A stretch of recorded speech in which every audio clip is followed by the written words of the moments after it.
Padre Fábio, Deus age sem que as pessoas peçam? Interessante a pergunta, né? Porque essa pergunta ela é bastante abrangente. Ela gira em torno de várias questões importantes que nós precisamos ter clareza na nossa vida de cristão. Eu começo a perguntar para você, ô Silvio, eu não sei se você já é pai, se você ainda não, né? Se você já passou pela experiência da paternidade, mas se você ainda não é, um dia você vai ser. Você que é pai pode me ajudar a responder. Quando você ama o filho que você tem, e você percebe que ele está diante de uma necessidade, você espera o filho pedir? Como é que funciona o seu coração? Eu, particularmente, sempre que eu tenho alguém do meu lado que está necessitando de alguma coisa, eu não espero pedir, porque às vezes a pessoa tem uma dificuldade danada de pedir. Quando se trata de oração, Deus nos atende o tempo todo, porque Deus não tem variações de vontade, minha gente. Isso é muito interessante. Às vezes o jeito como nós rezamos, de ficar pedindo a Deus as coisas, nos dá a impressão de que Deus é um velho caduco, que ele não sabe das necessidades do mundo, então a gente tem que ficar insistindo com ele. Oração não é isso. Oração não tem significado quando nós acreditamos que Deus é um velho caduco e que eu fico mostrando para ele o que é bom no mundo, o que precisa ser feito. É claro que nós temos o direito de pedir, mas Deus não atende mais, não atende menos quando nós pedimos ou não. O pedido, ele acalenta o coração. Mas o que faz a oração ter eficácia, a resolução, né, digamos assim, a solução do problema que eu apresento para Deus, ela só acontece no momento em que a graça de Deus, que sempre é desejo de que o ser humano seja feliz, se encontra com um ser humano que verdadeiramente quer ser feliz. Pedir a Deus proteção, por exemplo, eu peço a Deus que me proteja todos os dias, mas eu olho para os dois lados da rua antes de atravessá-la. Então, o pedido que eu faço está diretamente unido a uma responsabilidade que eu tenho de olhar para os dois lados, de não expor a minha vida ao risco, de não ficar fazendo nada que seja perigoso contra a minha vida. Agora, o grande problema, meu querido, é quando nós acreditamos que Deus obedece às nossas ordens. Eu, particularmente, tenho muito, mas muito receio com esse tipo de oração. Nós determinamos, Não, nós não determinamos nada.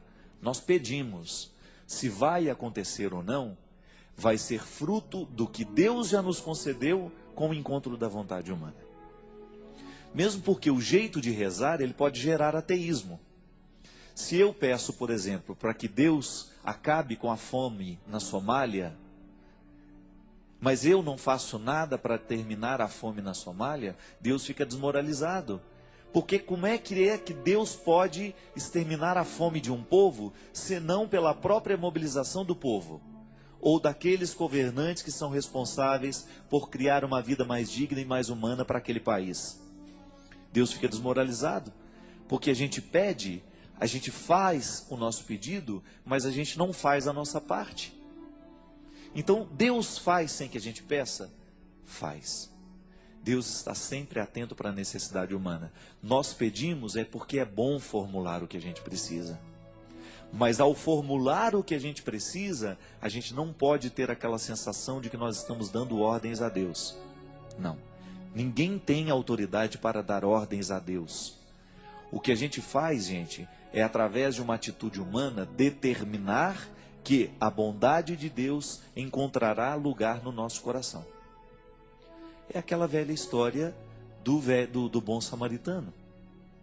Aquele homem está caído, todo machucado, e Deus está ali do lado dele, esperando que alguém faça. Deus não tem como recolher o doente do chão.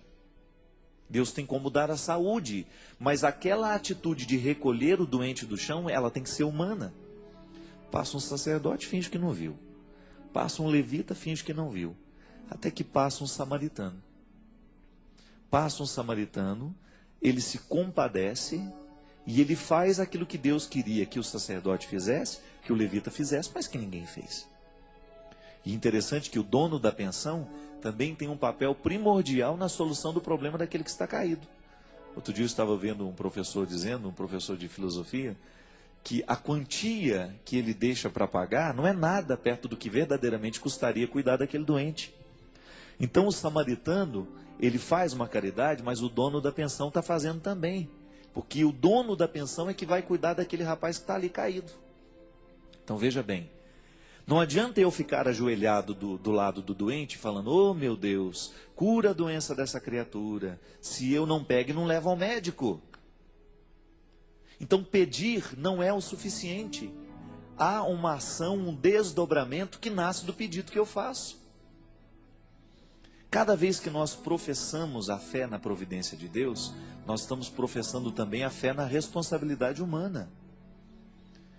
E às vezes a oração que a gente escuta nos dá a impressão de que Deus é um velho caquético que não sabe de nada mais na vida. A gente fala, oh meu Deus, essa mulher tão boa, Jesus, cura o coração dela, cura ela dessa doença.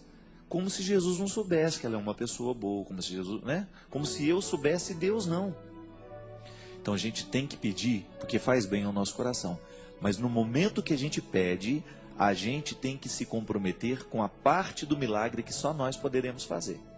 Então o meu pedido, ele é mais honesto à medida em que eu viabilizo aquilo que eu peço. Faço a minha parte. É como você ir pedir ao seu pai o carro dele emprestado. Mas a gente espera que no mínimo você saiba dirigir. O que adianta o seu pai emprestar o carro se você não vai dirigir o carro? Se você não tem competência para dirigir o carro? Então, cuidado com aquilo que você pede para Deus. Porque às vezes que aquilo que você pede para Deus não está acontecendo, é porque você ainda não tem competência o suficiente para fazer a sua parte. Você já prestou atenção que às vezes a gente pede a Deus para nos fazer paciente? Tem umas coisas que eu não ando pedindo mais não, viu? Que ele faz, ele manda a situação. Eu de manhã de repente faço lá, oh meu Jesus, me ajuda a ser paciente. Aí tudo bem. Meia hora depois vem aquele, já entendeu tudo. Aquele chá de poejo, como diz lá em Minas Gerais. Uma pessoa quando é enjoada demais, a gente chama de chá de poejo. Você já tomou chá de poejo? Uma das piores coisas que tem no mundo, gente. De ruim. Não é, dona Ana? Ruim demais, chá de poejo? Então, quando você está com aquele chá de poejo, que mede 1 metro e pouco do seu lado, conversando fiado na sua cabeça, te enchendo o saco, né? Falando e conversando, e papapá, tirando a sua paz, aí você lembra que você rezou de manhã, pedindo a Deus que lhe desse paciência. Ô Jesus, me faz paciente. Mas ela não quer ser incomodada. Pô, como é que vai ficar paciente se não passar pela experiência de encontrar um chato no meio do caminho e ter paciência com o chato?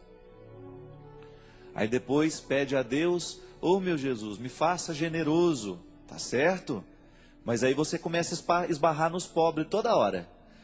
Ô, você podia me ajudar aqui? Às vezes nem é financeiramente não. Ô, me ajuda a resolver esse probleminha. Ah, agora não posso, não tem tempo. Mas de manhã pediu para ser generoso, para ter um coração bom. É a jaculatória que a minha mãe ensinou para a gente quando era pequeno. Sagrado coração de Jesus, fazei o nosso coração semelhante ao vosso. Cuidado, viu, na hora que você reza.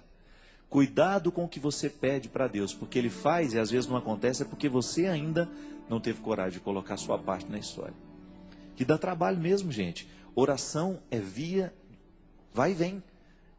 Deus não faz tudo por nós, não. Existem coisas que só Deus pode fazer e existem coisas que só nós podemos realizar. E Ele não vai ficar se metendo naquilo que é nosso. A responsabilidade que eu tenho diante daquilo que eu peço é minha. Senhor, mata a minha fome, não me deixa passar fome. Aí Ele te dá saúde para você trabalhar. Senhor, não me deixe morrer doente. Ele te dá saúde, mas agora vai cuidar.